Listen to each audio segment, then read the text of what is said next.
Chapitre 25. Le géant était allongé au pied de Vésuvius, immobilisé par des milliers de cordes que retenaient des centaines de trolls. Alors que Vésuvius se tenait devant lui, très près de ses crocs, il était fasciné.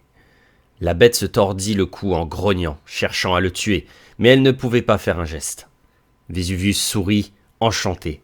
Il se sentait puissant de dominer cette pauvre chose, et plus que tout, il se délectait de ses souffrances. Voir le géant ici, dans cette grotte, sur son propre territoire, lui donnait des frissons de plaisir. Pouvoir se tenir aussi près lui donnait l'impression d'être immensément puissant et de pouvoir conquérir le monde entier. Enfin, après toutes ces années, son rêve était en train de se réaliser. Il allait enfin accomplir l'objectif de sa vie, créer un tunnel sous les flammes que son peuple traverserait pour envahir l'Ouest. Vésuvius regarda la créature de haut. « Tu vois, tu n'es pas aussi fort que moi, » dit-il en se tenant au-dessus de lui. « Personne n'est aussi puissant que moi. » La bête rugit, un son horrible, et se débattit en vain, faisant tanguer de droite à gauche tous les trolls qui l'immobilisaient. Les cordes bougèrent légèrement, mais ne cédèrent pas. Vésuvius savait qu'il n'avait pas beaucoup de temps. S'il fallait agir, c'était maintenant. Vésuvius se retourna et examina la grotte. Des milliers de travailleurs avaient cessé de travailler pour observer le géant. Au fond se trouvait le tunnel dont il n'était pas satisfait, et Vésuvius savait que cela allait être assez délicat. Il fallait forcer le géant à travailler. D'une façon ou d'une autre, il fallait attirer le géant dans le tunnel et le faire cogner contre la roche. Mais comment ? Vésuvius se creusait la tête lorsqu'une idée germa dans son esprit. Il se tourna vers le géant et sortit son épée qui brilla sous la lueur des torches de la grotte. « Je vais couper tes liens, » dit Vésuvius à la bête. « parce que je n'ai pas peur de toi. Tu seras libéré, mais tu devras m'obéir. Tu devras creuser au fond de ce tunnel, et tu ne t'arrêteras pas tant que tu n'auras pas fini de creuser sous les flammes et que tu n'auras pas atteint Escalion. » Le géant poussa un cri de défi. Vésuvius se tourna vers son armée de trolls qui attendaient ses ordres.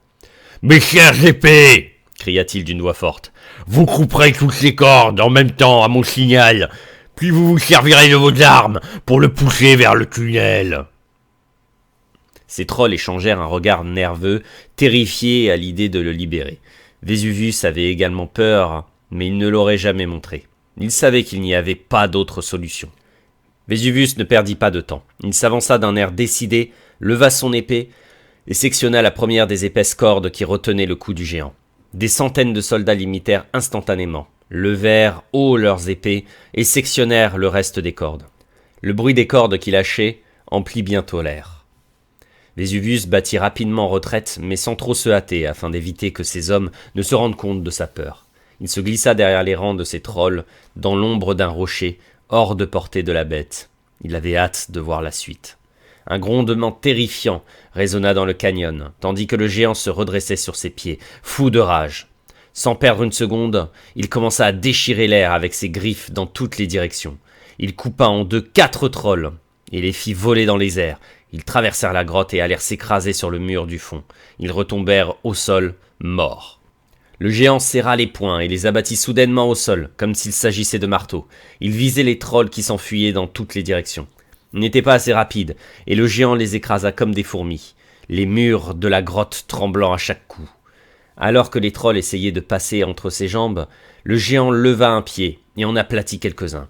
Furieux, il tuait des trolls à tour de bras. Aucun d'entre eux ne semblait pouvoir échapper à sa colère. Vésuvius observait la scène avec de plus en plus de crainte. Il fit un signe à son commandant et un corps retentit. Au signal, des centaines de trolls armés de piques et de fouets sortirent de l'ombre et s'apprêtèrent à pousser le géant dans la direction désirée. Ils l'encerclèrent de part et d'autre, en faisant de leur mieux pour le guider. Mais Vésuvius regarda avec stupeur son plan s'effondrer sous ses yeux. La bête se pencha en avant et donna un coup de pied qui pulvérisa une dizaine de soldats en même temps. Puis il balaya une 50aine de soldats avec son avant-bras, en les écrasant contre un mur au passage. Il en piétina d'autres. Il en tuait tellement à la fois qu'aucun d'entre eux n'était capable de s'approcher suffisamment près. Il ne pouvait lutter contre cette créature, bien qu'il soit armé et en supériorité numérique. L'armée de Vésuvius était en train de se faire écraser sous ses yeux. Vésuvius se mit à réfléchir rapidement. Il ne pouvait pas tuer la bête, car il avait besoin d'elle et de toute sa force. Il fallait qu'elle lui obéisse, mais comment ? Comment l'attirer dans le tunnel ? Il eut soudain une idée. S'il ne pouvait pas pousser dans le tunnel, peut-être pourrait-il l'y attirer. Il se retourna et attrapa le troll qui se tenait à côté de lui. « Toi, ordonna-t-il, pars en courant dans le tunnel et assure-toi que le géant te voie. » Le soldat le regarda les yeux écarquillés de terreur. « Mais monseigneur et roi, et s'il me suit ?» Vésuvius sourit. « C'est exactement le but recherché. » Pris de panique et trop effrayé pour obéir, le soldat ne bougea pas. Vésuvius lui plongea alors un poignard en plein cœur. Il s'avança vers le soldat suivant et lui mit son poignard sur la gorge. « Tu peux mourir ici et maintenant, » dit-il, « par la pointe de ma lame, ou bien tu pars en courant dans ce tunnel et tu auras peut-être une chance de survivre. À toi de voir. » Vésuvius pressa la lame sur sa gorge et le troll comprit qu'il ne plaisantait pas. Il se retourna et partit en courant. Vésuvius le regarda traverser la grotte en courant, en zigzagant dans le chaos des soldats mourants. Il le vit passer entre les jambes de la bête et courir vers le tunnel.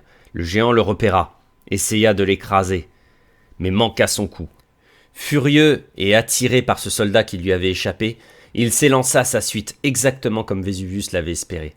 Il traversa la grotte, la terre tremblant à chacun de ses pas.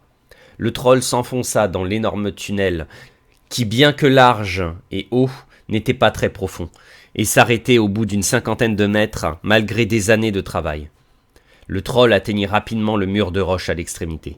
Enragé, le géant ne ralentit pas. Rattrapant le troll, il chercha à le découper d'un grand coup de griffe. Le troll se baissa et au lieu de tuer le troll, le géant plongea ses griffes dans la roche. Le sol trembla, un grondement sourd suivit. Abasourdi, Vésuvius vit avec émerveillement le mur s'écrouler. Une avalanche de rochers dégringola dans un énorme nuage de poussière. Le cœur de Vésuvius s'accéléra. Ils y étaient. C'était ce dont il rêvait depuis toujours, ce dont il avait exactement besoin, ce qu'il s'était imaginé le jour où il avait envoyé des troupes après cette bête. Le géant frappa de nouveau, et un autre mur de roche s'effondra, enlevant une bonne 50aine de mètres d'un seul coup, soit bien plus que ce que les esclaves de Vésuvius avaient été capables de creuser en une année entière de dur labeur. Vésuvius exultait de joie en réalisant que son plan pouvait fonctionner. Mais lorsque le géant trouva le troll et l'attrapa, il le leva dans les airs et lui croqua la tête. « Fermez le tunnel !» ordonna Vésuvius en se précipitant pour diriger ses soldats.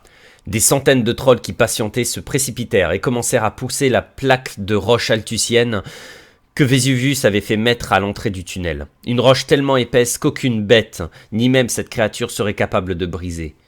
Le bruit de la roche frottant sur le rocher emplit l'air, et Vésuvius regarda l'entrée du tunnel se refermer lentement.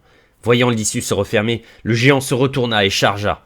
Mais l'issue fut scellée, juste avant que le géant n'atteigne la sortie. La roche trembla lorsqu'il s'écrasa dessus depuis l'intérieur, mais heureusement, elle ne céda pas. Vésuvius sourit. Le géant était pris au piège. Il se trouvait exactement où il avait besoin de lui. « Envoyez le suivant !» ordonna Vésuvius. Un esclave humain fut poussé en avant, fouetté par ses surveillants, jusqu'à ce qu'il approche de la petite ouverture dans la roche. Lorsque l'humain réalisa ce qu'il allait se passer, il refusa d'avancer, se débattit de toutes ses forces, mais les trolls se déchaînèrent sur lui et réussirent à le pousser dans l'ouverture. Ils entendirent les cris étouffés de l'esclave à l'intérieur, qui essayait d'échapper au géant. Vésuvius entendit avec délectation le bruit du géant qui, fou de rage, frappait de nouveau la roche, contribuant ainsi à l'avancée de son tunnel.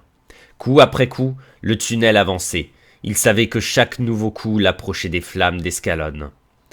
Il allait transformer cette nation d'humains en une nation d'esclaves. La victoire lui appartiendrait bientôt.